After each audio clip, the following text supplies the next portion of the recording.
a little bit burnt out or a little bit bored of doing the same routine. Whoa, I can't do all these things. This is mindfully eating.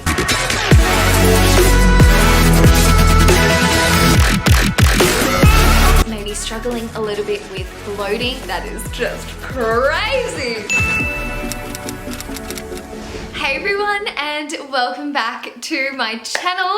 Thank you so much for being so patient with part 2 of this video. It has been a long time coming, but if you haven't seen part 1, I highly recommend you check that out first. Part 1 has things like meal prepping, grocery shopping, the importance of a morning routine, getting a personal trainer, talking about group fitness, and also mental health as well, because that is something that is not talked about within a health and fitness journey, and I think it's super important as well. So I'll link it up here if you want to go and watch that video first and then come back, because this video is going to be a little bit more specific and in-depth about habits and rituals that I do that have really helped me maintain my fitness journey. So definitely go and watch the first one if you want to learn about kickstarting it, because this video is going to be all about maintenance. If you aren't already, please go down and hit the subscribe button and be sure to turn on post notifications so you don't miss when I upload. But before we get into today's video, I want to start by thanking today's video sponsor, the Littl, which is a handmade Australian jewelry label, which I love. My beautiful friend Von does some marketing for them, and I have seen her wear their jewelry for maybe a year, and every time I see her I'm like, oh, I need that in my life.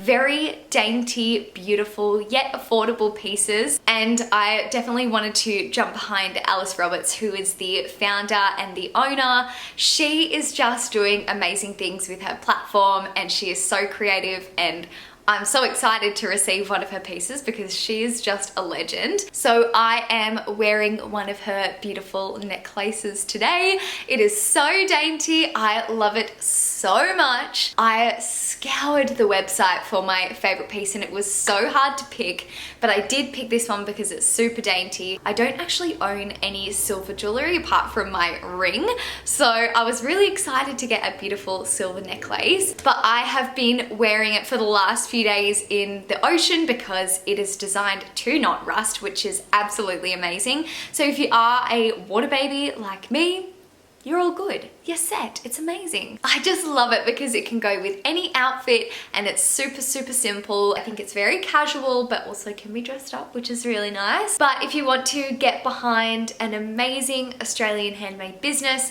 I'll leave all the links down below, and if I can find a discount code I'll also pop it down there. But with that being said, let's get right on to today's video, which is all about health and fitness. I'm so excited. The first thing I want to talk about, which is an absolute game changer, are habit trackers. Now I talked about this one that I got a few months ago in like monthly favorites, but I got this habit tracker from Beck Stewart. This is perfect to make sure I am staying on track with my daily habits. So let me show you what I've currently got on my habit tracker. And again, this is so dependent on you and your lifestyle, but this is just like an idea if you want to use some of these or start implementing them into your day. I just love habit trackers because I get to tick things off and I love ticking things, so there's that. For November, my habits were 1 lecture a day because I'm close to finishing my course and I'm super lucky I can watch all the recordings. Drink 2 to 3 litres of water, make the bed, 5:30 a.m. club, 30 minutes of movement, and work on my little project. I definitely recommend getting onto a habit tracker or just making your own. I'm sure there's so many little templates that you can print out from Google Images and stuff. Just write down a few things. Don't go too crazy with it because that's when it gets unmaintainable and you get excited and you want to put a million things on there and it's like, whoa, I can't do all these things.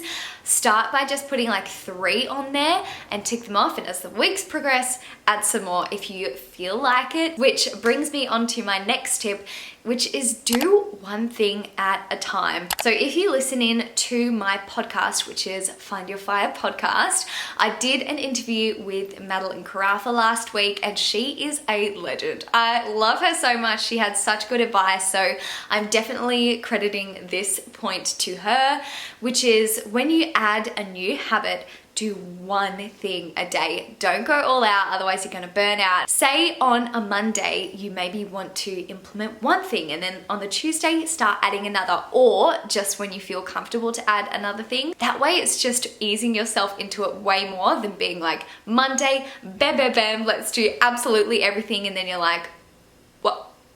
I wasn't ready for that. Same things too in fitness. Don't try and do everything all at once. So say you have never been to a gym before and you're starting on a Monday, ease your way into it. Just take it one thing at a time, because if you're going to the gym, you don't want to incorporate, oh, I'm going to change this in my lifestyle, this and this and this all in the same day. That might just be a little bit overwhelming and you might fall off the bandwagon a lot faster. Take it slow and just add one thing at a time. Couldn't recommend it enough. My next tip is within the fitness space. If you're finding you're at a point where you're a little bit like burnt out or a little bit bored of doing the same routine, change it up. I want you to challenge yourself to 3 new forms of exercise within that week or within that fortnight. And I find it reignites my love and passion for fitness. So whether it's like I'm just training weights all week, or just doing gym stuff and I haven't taken the time out of my week to do yoga, to do Pilates, to do a PT session, if I've done none of that and I haven't mixed it up, I'm like, oh, I start to get so bored and I'm like, what am I doing? So my challenge to you is to try 3 new forms of exercise that you maybe haven't done in a while or that you've never done before. I would highly recommend trying Reformer Pilates. If you've never tried it, I'm sure a lot of Pilates studios do like a 7-day free trial or a 1-day free trial. Use it and see if you love it, because Reformer Pilates is amazing. Even if there are any guys watching, I recommend Reformer Pilates to absolutely anyone. The next thing I want to talk about is taking healthful options within your day-to-day life that don't necessarily equal exercise or food.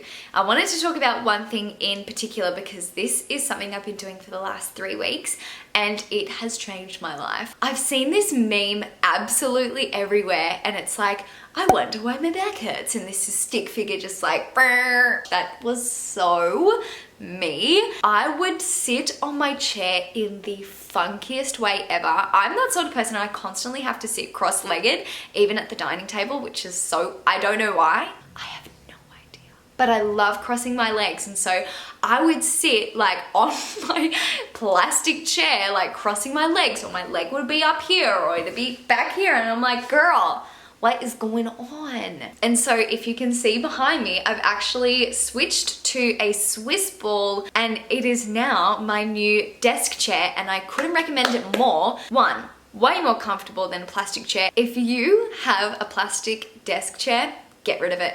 Get a Swiss ball. It is so much more comfortable, and I find it's been so good for my core. Unbelievable. My posture is constantly like this because I kind of have to balance without even thinking about it, and you just sit nicely. So I highly recommend that. This one was a few dollars from Kmart, so it's not like it's too far out of anyone's pocket. I love it. It is so good, and honestly, like, doesn't look too bad. It's silver, like it goes with the aesthetics of the room, kind of. There's just small things in life that you can take these sort of options with, especially if you are doing some work from home or anything like that. I find this really, really useful. My next tip is gonna be a big eye roller, but it is go to bed early.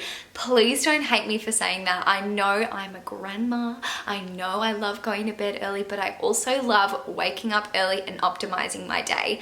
There is no point waking up early if you are not gonna get enough sleep the night before, because that is just gonna set you up for failure. You're gonna burn out faster. Your body is not gonna be happy study. If you're not an insomniac, you need to be aiming for 7 to 9 hours of sleep at least. Anywhere in between that bracket is good. So Geordie and I have been going to bed around 9 p.m. We would never ever go to bed later than like 10 p.m. That is just crazy. If you are really optimizing your morning through your morning routine, if you saw the last video, I talk a lot about morning routine. Make sure you get enough sleep, because if you're not getting enough sleep, that is not healthy, it's not good for your body, and your body is going to find other ways to fight back. So make sure you are rewarding your body with some nice sleep. Next, I want to talk about people to follow. As someone who studies nutrition, there's nothing that me off more than seeing false information posted on social media. Please, please, please, please, please. If you are on Instagram, YouTube, or anything like that, please keep your eyeballs open for misinformation, especially from people who are not qualified. I'm not even qualified yet, so I really restrict myself from what I do and what I don't say, because I know there are people who are influenced easily and they'll take someone's word as gospel. So just be sure you are surrounding yourself with people who are qualified. I would even go to the extent and say, do not take my word as gospel, because I'm not fully qualified yet. I wouldn't feel comfortable really giving out technique advice in the gym and stuff like that, because that is definitely a PT or an EP's job. It just drives me crazy when I see people post nutrition stuff, especially around like the marketing sort of stuff where you're sold fat burners, detox things.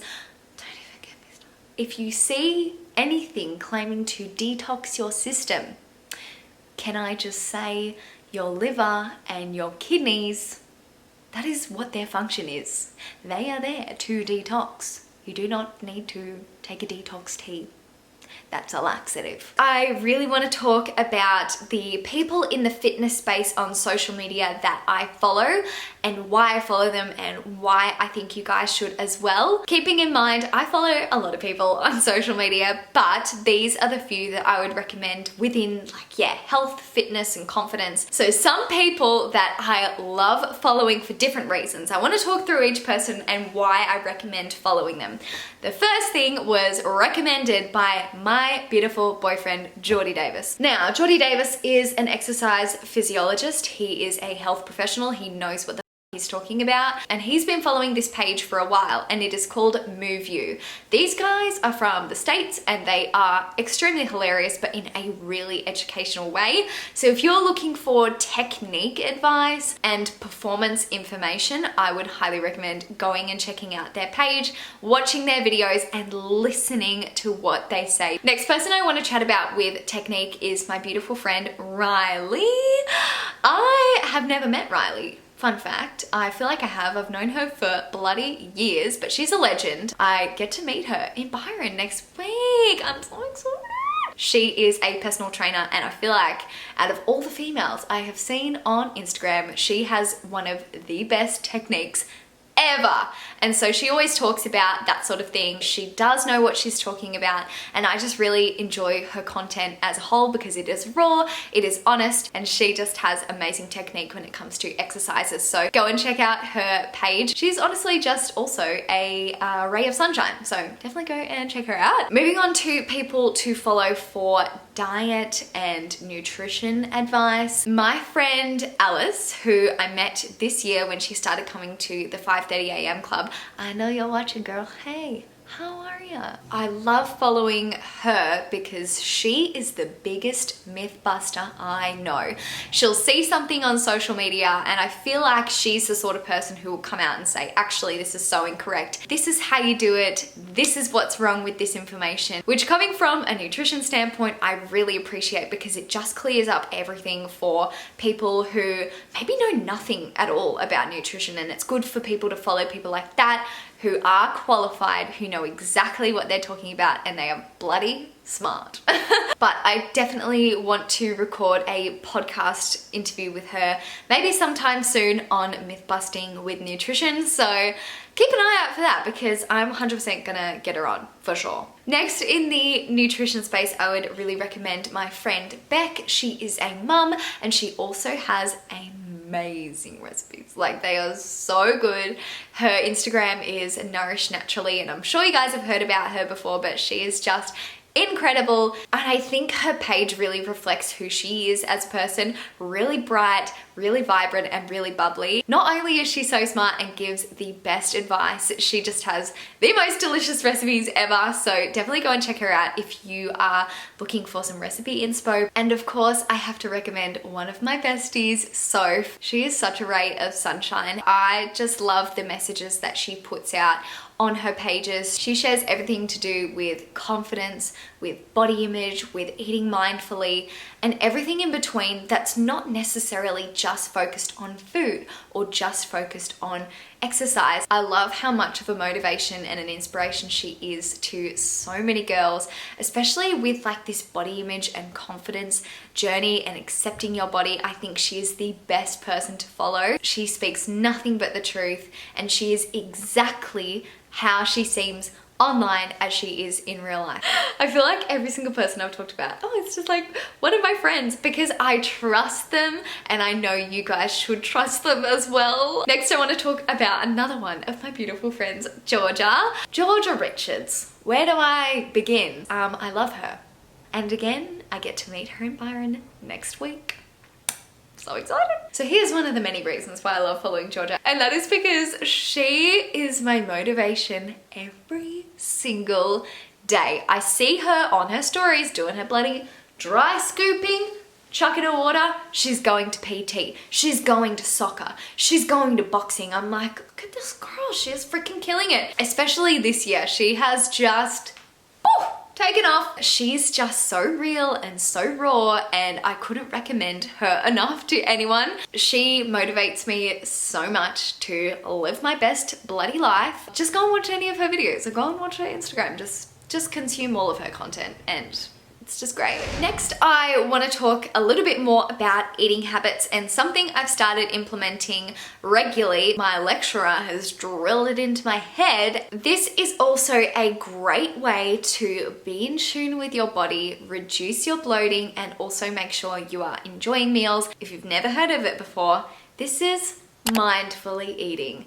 You may be thinking, Jessica, what the heck above is a mindfully eating? Pretty much, it means that you eat with no distractions, which I know can be hard for some people, because obviously, like, we'll watch TV or we'll watch YouTube or we'll journal or something while we eat, which is ultimately a distraction, and it's taking us away from the mind and the body consuming the food. So I have made a conscious effort to eat mindfully as many times a day as I can, completely removing myself from a work zone, completely removing myself from my phone, from my TV. The only time I don't mindfully eat is when Geordie gets home and we'll pop on SAS, but especially when I'm on my own. I think it's so easy to just flip out a distraction and watch a YouTube or watch an episode of something. I just really enjoy the peace and quiet away from social media and away from any sort of distraction when I'm eating on my own. It also really helps me chew my food. To anyone who is maybe struggling a little bit with bloating, see if you are chewing your food enough first. I have found in the past the most bloated I have been is when I am scoffing down my meals. I am inhaling my food because I'm eating in a rush, or I'm eating with a lot of distraction, and I'm not even thinking about the mouthfuls that I'm taking it in. Even this morning, like when I was sitting there, I was eating my avocado and toast, I was like, far out, this tastes so much better than watching a YouTube video instead of just like eating it. Do you know what I mean? My challenge to you guys is to try and mindfully eat for at least one meal every day, whether it's breakfast, lunch, or dinner, whichever works best for you. Put your phone in another room and forget about it. Just be there, be present with your food, and you might not even finish your whole bowl or plate of food because you're like, oh, well, I'm full now.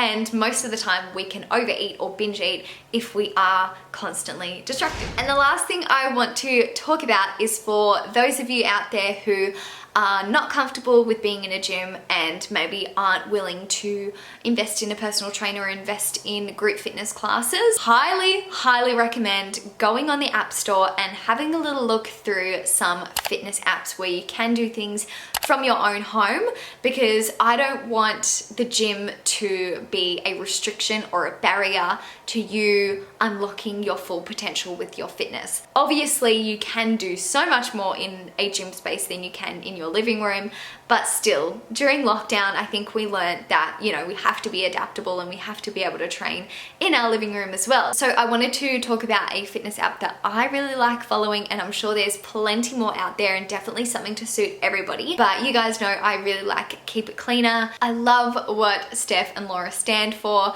and the brand that they have built and the community that they have built. This is so not sponsored by Keep It Cleaner whatsoever. I pay my yearly membership. There's just a really nice community of girls on their Facebook page, and all the workouts are in real time, and every day there's going to be a new thing for you to try, a new breakfast, lunch and dinner recipe, and also a new workout and a challenge for you to do. How good is that? You can literally log on to the app, you don't even have to think about it. But in saying that, do your research, find a fitness app that works for you. Keep It Cleaner is something that's just, yeah, really fun for me. But yeah guys, that is it for this video.